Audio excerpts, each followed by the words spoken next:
Senator Brender qızla get-gedə daha artıq maraqlandı və onun yanında olarkən qıza hakim kəsilən utancaqlığı və bacarıqsızlığı çox keçmədən aradan qaldırdı. Onun qızı sadəcə öz adı ilə çağırması buna çox kömək etdi. Bu, Jenny'nin 3-cü gəlişindən başladı. Sonra isə demək olar ki, özü də bilmədən onu getdikcə tez-tez çağırırdı. Onun qıza münasibətinin atalıq xarakteri daşıdığını demək çətindir. Adamlara belə bir münasibət onun xasiyyətinə az xas olan şey idi. Bu qızla söhbət edərkən o özünü nədənsə xüsusilə gənc hiss edir və tez-tez özündən soruşurdu ki, məgər qız onda hələ nə qədər təravət olduğunu görmür və qiymətləndirmir? Bu adamı əhatə edən zənginlik, dəbdəbə və qız hələ dərk etməsə də Brender'in özü onu əsir etmişdi. Jenny heç vaxt bu qədər cazibəli adam görməmişdi. Bu adama mənsub olan hər şey gözəl idi. Onun hər bir hərəkəti nəcib, əhəmiyyətli, hörmətə layiqdir. Bəlkə də öz Alman ata-babalarından bir irs olaraq Jenny bu keyfiyyətləri başa düşmək və qiymətləndirmək qabiliyyəti əldə etmişdi. Məhz bu adamın yaşadığı kimi yaşamaq lazımdı. Onun alicənablığı Jenny'nin xüsusilə xoşuna gəlirdi. Senatora valih olmaq Jenny'yə qismən hissinin səsi həmişə mühakiməsinin səsindən gür olan anasından keçmişdi. Jenny Mrs. Herhardda $10 verəndə o sevincindən özünü itirdi. Mən ancaq küçədə bu pulun nə qədər olduğunu gördüm. O dedi ki, bu pulları sənə verim. Mrs. Herhard pulu götürdü. Onu vəcdə əlində saxlayaraq senatoru onun yaraşıqlı qamətini, lütfkar rəftarını aydıncasına təsəvvürünə gətirdi. Bu nə cür adamdır, deyə o dilləndi. Onun necə xeyirxah ürəyi vardır. Mrs. Herhard bu axşam və ertəsi gün bu çox varlı adam haqqında, onun şübhəsiz xeyirxah və alicənab olması haqqında danışdı. Onun paltarlının yuyulmasına gəldikdə isə arvad onları elə səylə ovuşdururdu ki, paltarlar az qalırdı cırılsın, ancaq yenə də hiss edirdi ki, nə qədər çalışırsa çalışsın, yenə azdı. Herhardın özü heç nə bilməməlidir. O möhkəm qaydalara riayət edən bir adam idi. Ehtiyacın bütün ağırlığına baxmayaraq qazanılmamış pulu almağa, onu razı salmaq arvadı üçün çox çətin olardı. Buna görə Mrs. Herhard heç nə demədi. Gözlənilməyən sərvətin nəzərə çarpmaması üçün az-az çörək və ət almağa başladı. Anasının senatora münasibəti Jenny'yə də keçdi. Hədsiz minnətdar olan Jenny onunla daha sadə, daha sərbəst danışmağa başladı. Onların arasında o qədər yaxşı münasibət əmələ gəldi ki, senator tualet stolunun üstündəki balaca şəkil çərçivəsinin Jenny'nin xoşuna gəldiyini görüb onu qıza bağışladı. Jenny hər dəfə onun yanına gəldikdə o bir bəhanə ilə qızı saxlayırdı. Çox keçmədən senator başa düşdü ki, duyduğu ehtiyac bu gənc, mehriban qızı qəlbinin dərinliyinə qədər təhqir edir. O öz yoxsulluğundan utanır. Bu həqiqətən onu həyəcanlandırırdı. Qızın miskin paltarlarına və köhnəlmiş ayaqqabılarına baxdıqca öz-özünə belə bir sual verirdi. Necə idim ki, qəlbinə toxunmadan ona yardım əli uzadım. O dəfələrlə fikirləşmişdi ki, axşam bir bəhanə ilə onun arxasınca getsin və ailələrinin nə cür şəraitdə yaşadığını özü görsün. Ancaq necə olsa, o Birləşmiş Ştatların Senat üzvüdür. Bu adamlar isə yəqin ki, şəhərin kənarında miskin bir yerdə yaşayırlar. O bu fikri rədd etdi. Ehtiyat müvəqqəti olaraq üstün gəldi. Düşünülmüş tədbir təxirə salındı. Dekabrın əvvəllərində senator Brender 3 həftəliyə Vaşinqtona qayıtdı və günlərin birində Mrs. Herhard və Jenny onun getdiyini bilib təəccübləndilər. O paltar yudurtmaq üçün həftədə $2 az vermirdi. Bəzən $5 verirdi. Bəlkə də o öz səfəri ilə ailənin bu büdcəsinə nə qədər ziyan vurduğunu təsəvvür etmirdi. Lakin çarə yox idi. Onlar bir təhər dolanmalı idilər. İndi Herhard özünü yaxşı hiss edirdi. İş tapmaq üçün boş-boşuna fabriklərin çoxunu dolaşdıqdan sonra çatma və mişar tapdı. Qapı-qapı gəzərək odun doğramağı təklif etməyə başladı. İş az idi. Ancaq o hər halda qüvvəsini əsirgəmədən işləyir və həftədə $2, bəzən də $3 qazana bilirdi. Bu pullar arvadının qazancı və Sebastianın verdiyi pulla bərabər çörəyə çatırdı. Yalnız çörəyə. Milad bayramının şən vaxtı gəlib çatır və buna görə Herhardlar üçün ehtiyac daha acı görünürdü. Almanlar Milad bayramını böyük təntənə ilə keçirməyi sevirlər. Bu günlərdə onların valideynlik hissinin bütün qüvvəsi əyani sürətdə aşkara çıxır. Onlar uşaqlıq sevincini yüksək qiymətləndirir, balacaların əyləncələrdən və oyuncaqlardan doyunca həzz almalarına can atırdılar. Bayramqabağı öz mişarı ilə işlərkən Herhard bütün bunları az düşünməmişdi. Kaş balaca Veronikanı hədiyyələrlə sevindirə biləydi. Axı qız uzun müddət xəstə olmuşdu. Kaş uşaqların hərəsinə bir cüt möhkəm ayaqqabı, oğlunlara isti papaq, qızlara bəzəkli kapron bağışlaya biləydi. Keçən illərin bayram günlərində onlar həmişə oyuncaq və şirniyyat alırdılar. O qarlı bayram səhərinin gələcəyini və stolun üstündə uşaqların çox istədiyi şeylərin olmayacağını düşündükdə əzab çəkirdi. Mrs. Herharda gəlincə, onun hisslərini təsəvvür etmək təsvir etməkdən daha asandır. O bütün bunları nə qədər ağır ilə duyurdu ki, yaxınlaşan mənhus gün haqqında əri ilə danışmağa qadir değildi. O bir ton kömür almaq və bədbəxt George'un canını hər gün kömür anbarlarına ziyarətdən qurtarmaq ümidi ilə $3 qənaət edib yığa bilmişdi. İndi bu pulu bayram hədiyyələrinə xərcləməyə qət etdi. Herhard ata da yavaş-yavaş $2 yığmışdı ki, bayram günü ən ağır dəqiqədə onları araya çıxartsın. Arvadını heç olmasa biraz sakitləşdirsin və şadlandırsın. Lakin bayram ərəfəsi bu cüzi $5 çox zəif təsəlli oldu. Şəhərdə izdihamlı bayram şənliyi vardı. Ərzaq mağazaları yaşıl yarpaqlarla bəzənmişdi. Oyuncaq və qənnadı mağazaları öz gözəllikləri ilə adamın gözlərini qamaşdırırdı. Burada özünə hörmət edən Santa Claus nə lazım ola bilirsə hamısı var idi. Valideynlər də, uşaqlar da vitrinlərə baxırdılar. Valideynlər öz acı ehtiyaclarını kədərlə dərk edir, uşaqlar isə bu şeylərə sahib olmaq arzularını çox çətinliklə boğaraq hədsiz heyrətlə baxırdılar. Herhard dəfələrlə uşaqların yanında demişdi. Şaxta baba bu il çox kasıbdır. O çoxlu hədiyyə gətirə bilməyəcəkdir. Lakin uşağı, hətta ən kasıbını belə buna inandırmaq çətindir. Ata hər dəfə görürdü ki, onun əvvəlcədən xəbərdarlıq etməsinə baxmayaraq, uşaqların gözləri eyni şən intizarla, sevinclə, ümidlərlə yanır. Milad bayramı tək günə düşürdü. Bayram ərəfəsi bazar ertəsi məktəblərdə məşğələ olmadı. Mrs. Herhard otelə gedərkən George'a məsləhət gördü ki, mümkün qədər çox kömür yığsın ki, sabaha da çatsın. George iki kiçik bacısını da götürüb dərhal depoya getdi. Lakin kömür az idi. Onlar səbətlərini tezliklə doldura bilmədilər. Axşamçağı isə cüzi ehtiyac topladıqları məlum oldu. Bu axşam Mrs. Herhard oteldən qayıdarkən onun ilk sualı bu oldu. Sən kömür üçün getmişdinmi? Getmişdim, deyə George cavab verdi. Sabaha çatar mı? Məncə çatar. Gedək baxım. Lampanı götürüb kömür yığılmış saraya getdilər. Oh ilahi, deyə Mrs. Herhard qışqırdı. Bu ki lap azdır. Bu saat get, yenə gətir. George dodaqlarını büzərək sözləri uzada dedi. İşə düşdükdə, mən getmişəm, qoy indi də Bas getsin. Bas işdən 7-yə düz 15 dəqiqə işləmiş gəlmişdi. İndi səhərə getmək üçün yuyunub geyinirdi. Mrs. Herhard, yox dedi. Bas bütün günü işləyibdir. Sən özün getməlisən. Mən getmək istəmirəm, deyə George donquldandı. Lap yaxşı, deyə Mrs. Herhard dilləndi. Sabah yandırmağa bir şey olmasa, nə qayıracaq? Onlar evə qayıtdılar. Lakin George'un heysiyyətinə çox bərk toxunulmuşdu. O hələ bu məsələni bitmiş hesab etmirdi. O hələ kəndardan böyük qardaşına qışqırdı. Bas, sən də get. Hara belə? Kömür gətirməyə. Elə bu qalmışdı, deyə Bas cavab verdi. Sən məni nə hesab edirsən? George başını inadla silkələyərək, onda mən də getməyəcəyim, dedi. Qardaşı sərt bir ifadə ilə soruşdu. Sən niyə bugün kömür yığmayıbsan? Bütün günü bekar idin. George, yığmışam, dedi. Kömür çox az idi. Olmayan yerdə mən necə toplayım? Yəqin pis yığmısan, yaxşı çalışmaq lazım idi. Dükandan qayıdan Jenny evə girən kimi George'un hirsli və narazı üzünü gördü. Nə olub, deyə o soruşdu. Bas mənimlə kömür yığmağa getmək istəmir. Sən gündüz getməmsən? Getmişəm. Ana deyir ki, azdır. Jenny dedi. Mən səninlə gedirəm. Bas, sən bizimlə gedirsənmi? Yox, deyə işıq geyinməyi sevən gənc etinasız cavab verdi. O qalstukunu bağlayırdı. Ona mane olduqları üçün hirslənmişdi. George dedi. Orada heç kömür də yoxdur. Ancaq platformadan tullamaq olar. Mən gedəndə kömürlü platforma da yox idi. Yəqin varmış, deyə Bas bağırdı. Yox idi, deyə George təkrar etdi. Jenny, daha mübahisə etmə, dedi. Zəmbili götür gedək, yoxsa gec olar. Böyük bacılarını çox sevən o biri uşaqlar da onunla getməyə hazırlaşdılar. Veronika səbəti, Marta və William vedrələri, George isə böyük paltar qoyulan zəmbili götürdü. Bu zəmbili o Jenny ilə bərabər doldurmalı və ikisi gətirməli idilər. Bu zaman iş düzəltmək üçün bacısının göstərdiyi səydən mütəəssir olmuş və hələ ona qarşı qardaşlıq hissini mühafizə etmiş Bas, qulaq as, Jenny, deyə təklif etdi. Sən balacalarla 8-ci küçəyə get, platformanın yanında gözlə.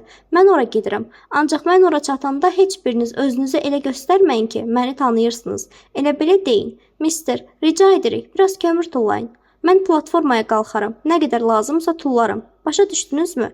Çox razı qalmış Jenny, yaxşı, dedi. Onlar evdən qarlı axşam dumanına çıxdılar və dəmir yoluna doğru yönəldilər. Orada küçəni yük stansiyasının geniş köməkçi yollarının kəsdiyi yerdə biraz bundan qabaq gəlmiş kömür qatarı dayanmışdı. Uşaqlar vaqonlardan birinin kölgəsində gizləndilər. Onlar böyük qardaşlarını gözləyərkən bir neçə ən yeni yataq vaqonu olan gözəl və uzun Washington sürətli qatar gəldi. Böyük aynalı pəncərələr parlayır, onların arxasında rahat, yumşaq kreslolara quyulanmış sərnişinlər görünürdülər. Qatar gürültü ilə onların yanından keçərkən uşaqlar ixtiyarsız geri çəkildilər. George, "Gör necə uzundur," dedi. "Belə bir qatarla konduktor olaydım," deyə William köksünü ötürdü. Təkcə Jenny susurdu, lakin uzaq səyahətlər haqqında, dəbdəbələr haqqında fikir onu hamıdan çox həyəcanlandırırdı. Varlı adamlar necə gözəl yaşayırlar. Uzaqdan Sebastian göründü. Onun enerjili, cəsurayna yerişi var idi və onda olan hər bir şey öz qiymətini bilən adamı xatırladırdı. O çox inadcıl və qətiyyətli idi. Uşaqlar onun dediklərinə qulaq kimi əməl etməli idilər. Onların yanında düz keçib gedəcək, onlara kömək etməyi heç ağlına da gətirməyəcəkdi. Lakin Marta işə lazımi ciddiliklə yanaşdı və tapşırıldığı kimi pıçıldadı. "Mister, rica edirik, bizə biraz kömür tullayasınız." Sebastian birdən-birə dayandı. Yad adamlara baxırmış kimi onları süzüb, "Yaxşı, olar," dedi və platformaya qalxıb qəribə zirəkliklə o qədər kömür tulladı ki, səbətlərin hamısını doldurdular. Hələ artıq da qaldı. Sonra o sanki belə ləyaqətsiz adamların yanında çox dayanmaq istəmirmiş kimi tələsik dəmir yolundan keçdi və gözdən itdi.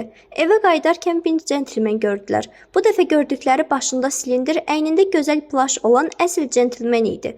Jenny dərhal onu tanıdı.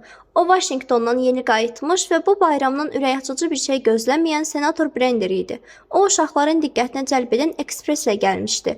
Yüngül, balaca skavojlanı götürdü, bir qədər gəzmək arzusu ilə otelə yollanırdı. Birdən ona elə gəldi ki, Jenny-ni görür. "Jenny, sizsiniz?" deyə yaxşı baxmaq üçün adımlarını yavaşıtdı. Onu daha əvvəl tanımış Jenny, "Ah, bu Mr. Brenderdir," deyə qışqırdı. Səbətini dəstəsinə buraxıb balacaları tapşırdı ki, kömrü tez evə aparsınlar. Özü isə əks tərəfə qaçdı. Senator Brender onun arxasınca getdi və 3-4 dəfə "Jenny, Jenny" deyə çağırdı. Lakin nahaq yerə qıza çatmaq ümidini itirərkən birdən-birə başa düşdü ki, qızı qaçmağa məcbur etmişdir. Buna görə də onu utandırmamağı qət etdi və dönüb uşaqların ardınca getdi. Hər dəfə qızla görüşdüyü zaman olduğu kimi özü ilə qızın vəziyyəti arasındakı dərin uçurumu yenidən duydu. Budur, senator Brender. Bu uşaqlar isə reyslər arasında kömür yığırlar. Sabahki bayram onlara nə şənlik gətirəcəkdi? O, uşaqların halına acıyaraq yaxşılıq etmək fikri ilə onların arxasınca gedirdi. Çox keçmədən onların balaca darvazadan içəri girdiklərini və miskin bir daxmada gözdən itdiklərini gördü.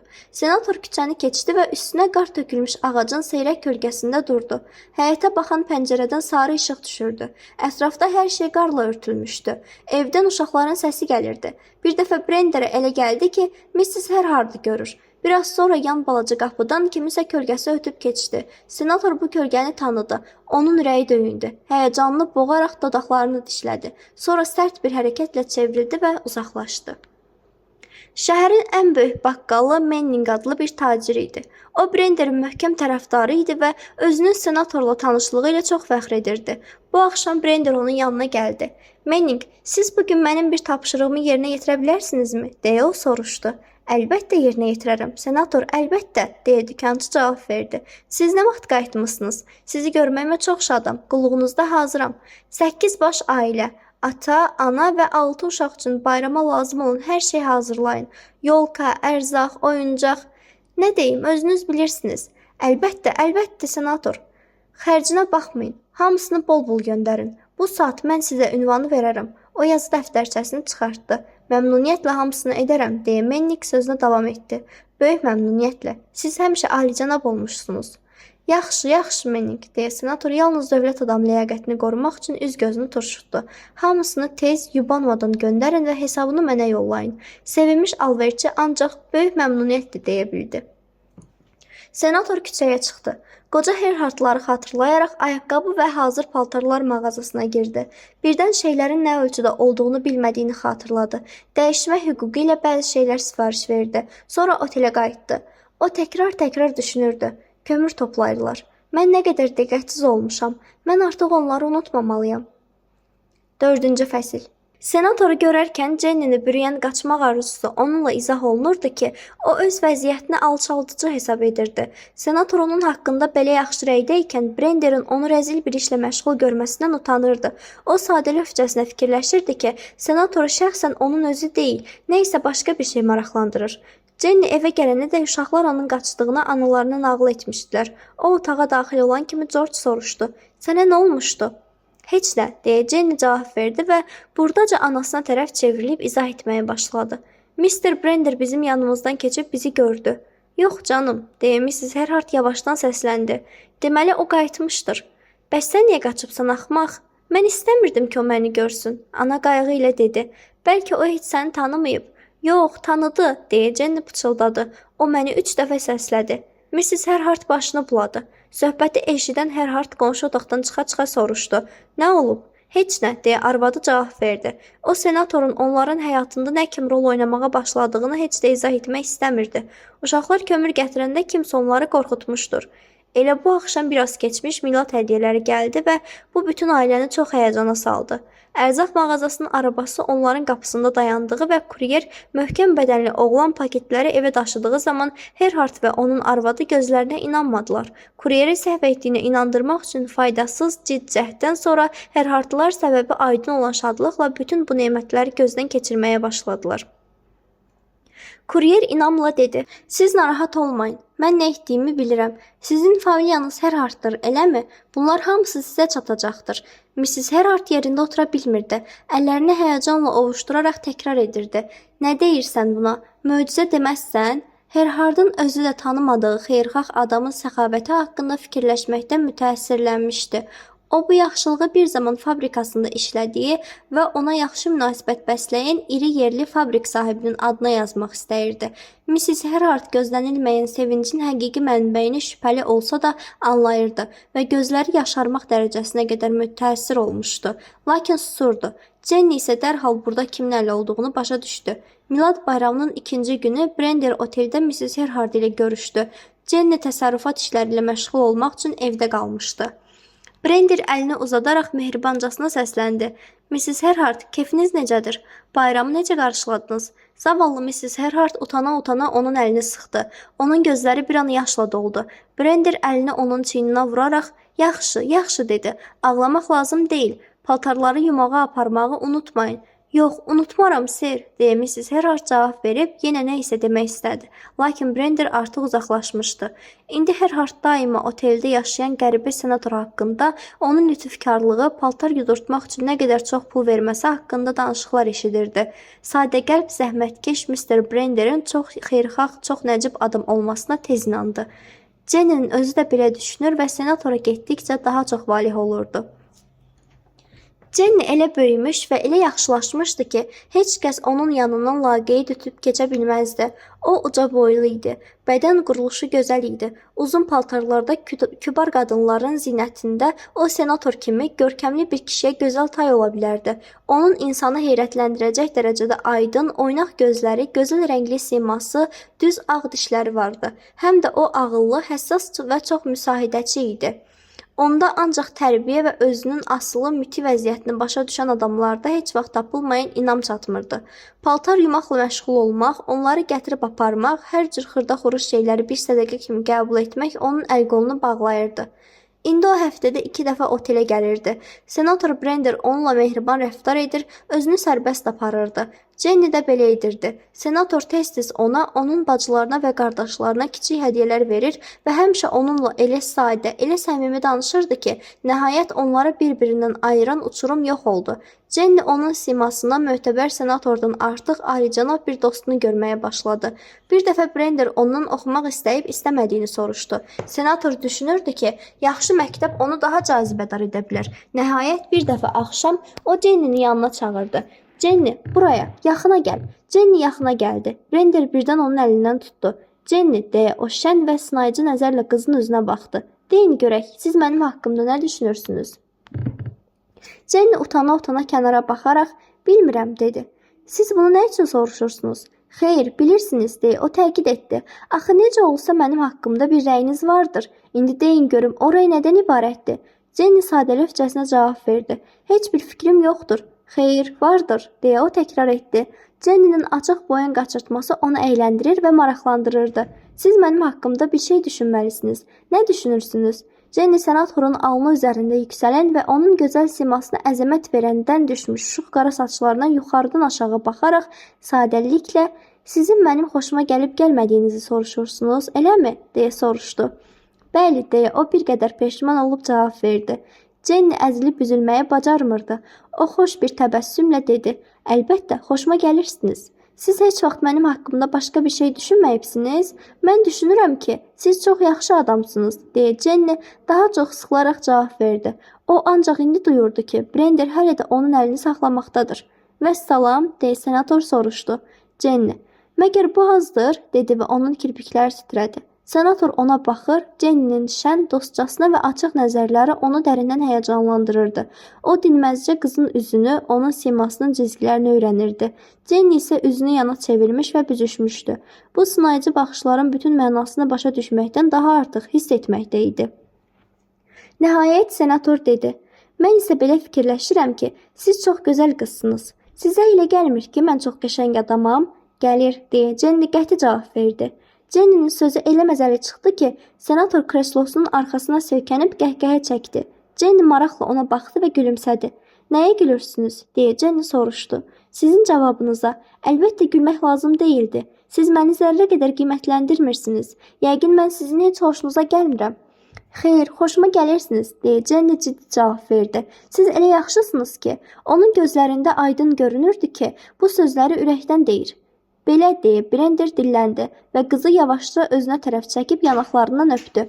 Jenny "Ay" deyə səslənib heyrət və qorxu içində dikəldi, qamətini düzəltdi. Bu onların münasibətində bir yenilik idi. Jenny ilə dövlət adamı arasında olan məsafə bir an içərisində yox oldu. Jenny ondan əvvəl duymadığı bir cəhdi gördü. Jenny'nin gözündə o dərhal canlandı. Onun Jenny'yə münasibəti bir qadına olan münasibətdir. O vurulmuşdur. Jenny bilmirdi nə etsin, özünü necə aparsın. "Mən sizi qorxutdum?" deyə Brender soruşdu. Jenny dərhal ehtiram bəsləməyə adət etdiyi bu adama baxdı və təbəssümlə ancaq "Bəli, qorxutdunuz" dedi. "Mən bunu ona görə etdim ki, siz mənim xoşuma gəlirsiniz." Jenny bir qədər fikirləşəndən sonra "Mən getməliyəm" dedi. Brender şikayət edirmiş kimi "Görürsünüz" dedi. "Olmaya mən belə etdiyim üçün qaçırsınız." "Xeyr", deyə Jenny cavab verdi və nədənsə özünü nankor hiss edərək əlavə etdi. "Mənim getmək vaxtımdır. Evdə nigaran qalarlar." "Siz mənə acıqlanırsınız?" Jenny əvvəllər onda heç vaxt müşahidə edilməyən bir işvə ilə "Yox" dedi. Jenny onun üzərindəki hökmünü hiss edirdi.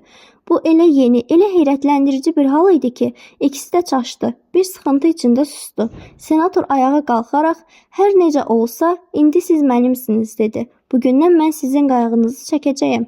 Jenny bu sözləri eşidəndə xoşhal oldu. O düşünürdü ki, o möcüzələr göstərməyi bacarır, əsl sehirbazdır.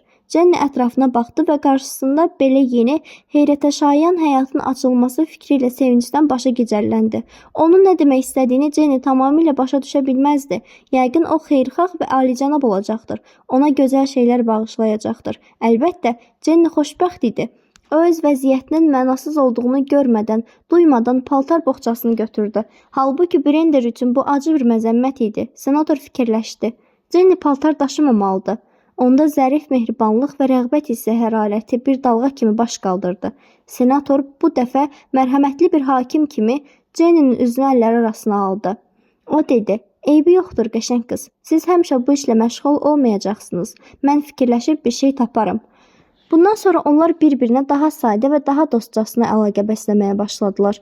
Jenny bir daha gəldiyi zaman senator tərəddüd etmədən onu kreslosunun qoltuğu üstündə oturmağı təklif etdi. Ailəsinin güzəranı, şəxsən özünün nə istədiyi, nəyin xəyalı ilə yaşadığı haqqında müfəssəl sorğu-sual başladı.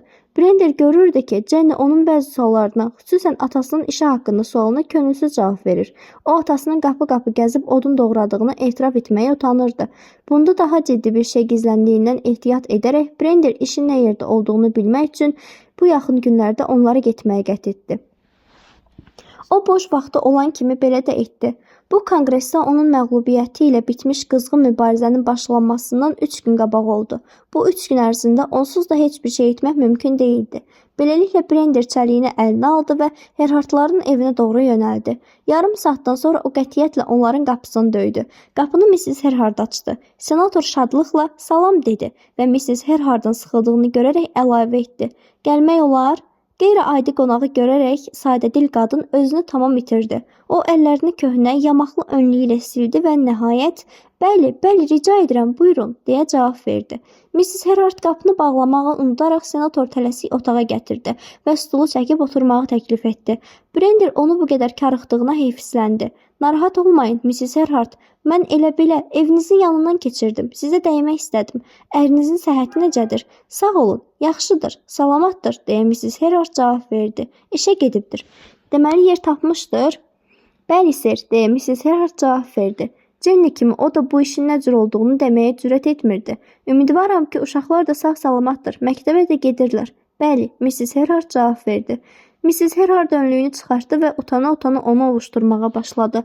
"Çox gözəl. Bəs Jenny hardadır?" Jenny bu zaman paltarları ütüləyirdi. Qonağın səsini eşidib ütünü və taxtanı atdı. Yataq otağına qaçdı. İndi orada özünü tələsik qaydaya salırdı. Jenny qorxurdu ki, onun güya evdə olmadığını demək anasının ağlına gəlməz və qaçıb gizlənməyə fürsət tapa bilməz. "O evdədir" deyə cavab verdi. "Bu saat mən onu çağıraram."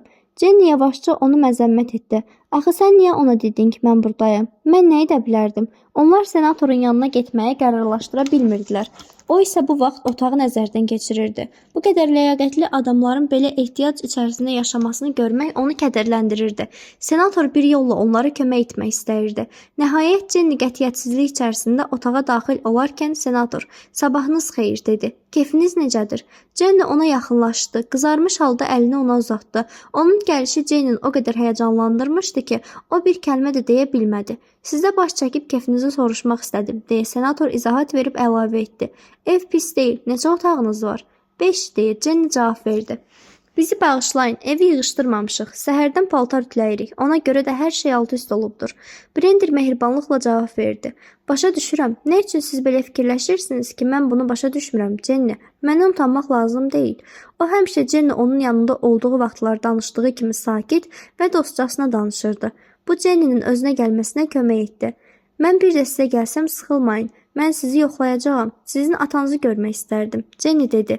"Eləmi? O evdə yoxdur." Onlar söhbət etdikləri zaman Herhard öz mişarı və taxta dəzgahı ilə balaca qapının ağzında göründü. Brender onu gördü və biraz qızına oxşadığı üçün dərhal tanıyıb dedi. "Səhv etmirəmsə, bu da sizin atanız. Doğrudanmı?" deyə Jenny pəncərədən baxaraq səsləndi.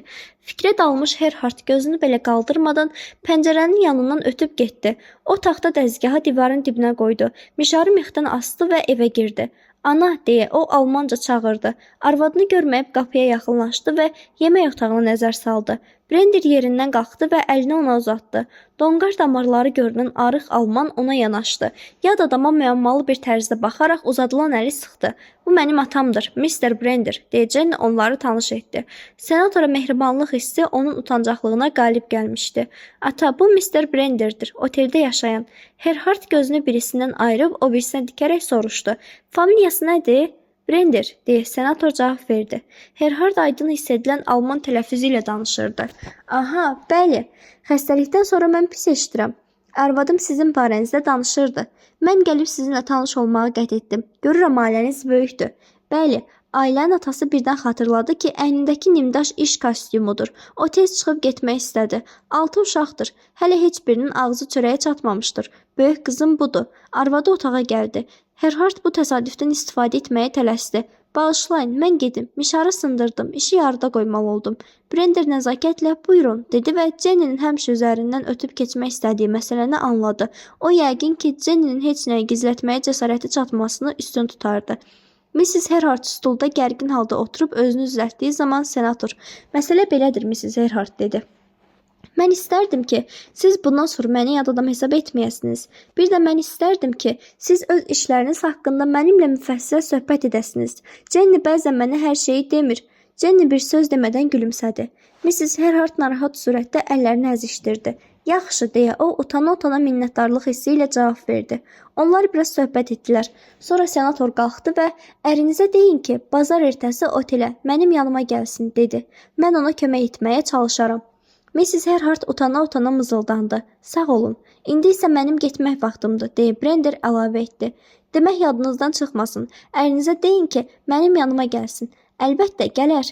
Brender sol əlinə əlcək geydi və sağ əlini Jenniyə uzatdı. Sizin ən qiymətli xəzinəniz budur, Mrs. Herhart, dedi. Mən onu sizin əlinizdən almaq niyyətindəyəm. Bilmirəm, mən onsuz necə keçinə bilərəm, deyə ana cavab verdi. Senator Mrs. Herhartın əlini sıxıb qapıya tərəf yollandı və hələlik, salamat qalın, dedi. O baş əydi və çıxdı. Onun bu evə gəldiyini görmüş yarım düzün qonşu isə pəncərə qapıları və pəncərələr arxasında onu maraqlı nəzərlərlə yola saldılar. Bu kim ola bilər? Bu sual hamını maraqlandırırdı. Sadəqəlb ana qonağın arxasınca qapını bağlayan kimi qızına dedi. Bax gör, o mənə nə verdi? Bu 10 dollarlıq kağız pul idi. Brender vidalaşarkən hiss olunmayacaq dərəcədə ehmallıca bu pulu Mrs. Herhardın ovucuna qoymuşdu. 5-ci fəsil. Elə bir vəziyyət əmələ gəlmişdi ki, Jenny özünü bir çox məsələlərdə senatora borclu hiss edirdi və tamamilə təbii olaraq senatorun ona və ailəsinə etdiklərini yüksək qiymətləndirirdi. Senator onun atasına yerli fabrikatın adına məktub vermiş, o isə Herhardı işə qəbul etmişdi. Bu əlbəttə elə bir böyük vəzifə deyildi. Ailənin atası gecə gözətçisi olmuşdu. Ancaq necə olsa Herhard yenidən işləməyə başlamışdı. Onun minnətdarlığının həddi hüdudu yox idi. Bu senator necə xeyirxah adamdır, necə həssasdır. Belə adam bütün dünyada tapılmaz. Mrs. Herhart da unudulmamışdı. Bir dəfə Brender ona paltar, sonra da şal göndərmişdi. Bütün bu iltifatı Brender qismən yardım etmək arzusu ilə, qismən də özünə xoş olsun deyə göstərirdi. Lakin Mrs. Herhart vəcdə gələrək bunları yalnız senatorun xeyirxahlığı ilə izah edirdi. Jenny isə Brender bütün vasitələrlə onun etimadını qazanmağa çalışırdı. Nəhayət, Jenny'nin ona münasibəti o qədər mürəkkəbləşdi ki, bundan baş çıxarmaq son dərəcədə çətin bir iş oldu. Bu gənc və təcrübəsiz qız o qədər sadəlövh və qayğısız idi ki, adamların nə deyə biləcəyini heç olmasa bir an belə düşünə bilməzdi. Brenderin onun təbii utancaqlığına qalib gəldiyi və incə nəvazişlə onun yanağının öpdüyü o unudulmaz və xoşbəxt gündən bəri onlar üçün yeni dövr başlamışdı. Jenny senatorun şəxsində öz dostunu görürdü. Brender nə qədər sadə və sərbəst olurdusa, adət etdiyi təkmilliyindən nə qədər məmnuniyyətlə azad olurdusa, Jenny onu bir o qədər yaxşı başa düşürdü. Onlar ürəkdən gülür və laqqırtı vururdular. Brender gənclik və saadətin işıqlı dünyasına qayıtmasından hədsiz zövq alırdı. Buna baxmayaraq, hərdən yaxa qurtara bilmədiyi fikirlər onu narahat edirdi. O fikirləşirdi ki, lazım olduğu kimi hərəkət etmir. Bugün olmasa da sabah adamlar duyuq düşəcəklər ki, paltaryuanın qızına münasibətində o ümumi qaydanın qoymuş olduğu hüdudları keçir. Yəqin ki, baş qulluqçunun nəzərindən qaçmamışdır ki, Jenny paltar üçün gəldikdə və yaxud onları gətirdikdə demək olar ki, həmişə onun otağında 15-20 dəqiqə, hətta 1 saat belə yubanır. Brender anlayırdı ki, bu otelin başqa qulluqçularının da qulağına çata bilər. Bu xəbər bütün şəhərə yayılar və heç də yaxşı nəticə verməz. Lakin belə düşüncələr onu başqa cür davranmağa məcbur edə bilmədi. O bəzən Jenny'yə pis bir şey etmədiyi fikri ilə özünə təsəlli verir, bəzən də öz-özünə deyirdi ki, yeganə zərif ünsiyyətdən özünü məhrum edə bilməz. İnsafla desək, məgər Jenny'yə yaxşılıq istəmirdimi? Brender bunun üzərində düşünərkən həmişə bir qənaətə gəlirdi ki, Jenny'dən imtina edə bilməyəcəkdir. Onun duyacağı mənəvi zövq elə bir fədakarlığın labid olaraq gətirdiyi ağrıya çox çətin ki, dəyərdi. Onun bir o qədər də ömrü qalmamışdı. Bu qədər arzuladığın bir şeyi əldə etməkdən ölmək müşküldür. Bir dəfə axşam o Jenny'ni bərk qucaqladı. Bir dəfə də onu dizi üzərində oturtdu və özünün Washington həyatından nağıl etməyə başladı.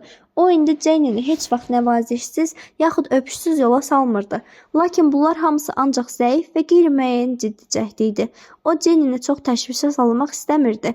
Jenny isə bütün bunlardan sadəqəlbliklə həzz alırdı. Onun həyatında o qədər yenilik, qeyri-adilik əmələ gəlmişdi ki, o sadəlöv, təcrübəsiz, dərindən hiss etmə qabiliyyətinə malik bir qız idi. O məhəbbət haqqında hələ heç bir şey bilmirdi. Lakin öz dostluğunu ona layiq görmüş, görkəmli adamın diqqətindən şad olmaq üçün kifayət qədər böyümüşdü. Bir dəfə axşam Jenny senatorun kreslosunun yanında durduğu zaman əlini onun saçlarına çəkdi. Alnından geri yığdı. Sonra bekarçılıqdan onun saatını cibindən çıxartdı. Onun xoş sadəqəlbliyi senatoru vəcdə gətirdi. Siz istərdinizmi ki, saatınız olsun, deyə o soruşdu. Jenny köksünü ötürərək əlbəttə istərdim dedi. Ertəsi gün senator zərgər mağazasına getdi və zərif bəzəkli əqrəbləri olan balaca qızıl saat aldı. Jenny bir də gələrkən o Jenny dedi. Mən sizə bir şey göstərmək istəyirəm. Bir baxın mənim saatımda saat neçədir? Jenny saatı onun jilet cibindən çıxartdı və gözlərini bərəldib heyrət içərisində ucadan dedi. Bu sizin saatınız deyil. Senator Jenny'nin heyrətindən nəşələnərək, yox, bu sizindir dedi. Jenny qışqırdı. Mənim, necə də gözəldir. Xoşunuza gəlirmi? Deyə Brender soruşdu. Brender çox mütəəssir olmuşdu. O qızın heyrətlənməsindən həzz alırdı. Jenny'nin üzü hədsiz sevinclə gülür, gözləri parıldayırdı. Senator, bu sizin saatınızdır dedi. Bağışlayın, ancaq gözləyin ki, itməsin. Siz nə qədər səxavətlisiniz. Xeyr, deyə senator etiraz etdi və onun belini qucaqlayaraq özünün nə kimi mükafat ala biləcəyini düşünməyə başladı. Sonra yavaş-yavaş Jenny'nin özünə doğru çəkməyə başladı. Buradaca Jenny hər iki əli ilə onun boynunu qucaqladı və minnətdarlıqla üzünü onun üzünə qoydu. Heç bir şey senatora bundan artıq həzz verə bilməzdi. O buna bənzər bir zövq duymağı illər boyu arzu etmişdi. Bu sakit həyatın gələcək inkişafını konqresdə yer uğrunda qızğın mübarizə bir müddət dayandırdı. Senator Brender düşmənlərinin təzyiqi altında ölüm-dirim mübarizəsinə girişməli oldu. Brender ona qarşı həmişə xeyirxah münasibət bəsləyən nəhəng dəmir yol kompaniyasının onsuz da onun üçün təhlükəli olan rəqibini gizlindən qızğın müdafiə etdiyini öyrəndikdə çox təəccüb etdi. Brender bu xəyanətdən sarsılmışdı. Ona gah dumanlı ümidsizlik, gah da coşqun qəzəb hissi hakim kəsilirdi. O taleyin zərbələrinə güya asanlıqla dözdüyünü göstərsə də, bu zərbələr onun qəlbinə ağır yara vururdu. Brender çoxdan məğlubiyyət görməmişdi. Lap çoxdan.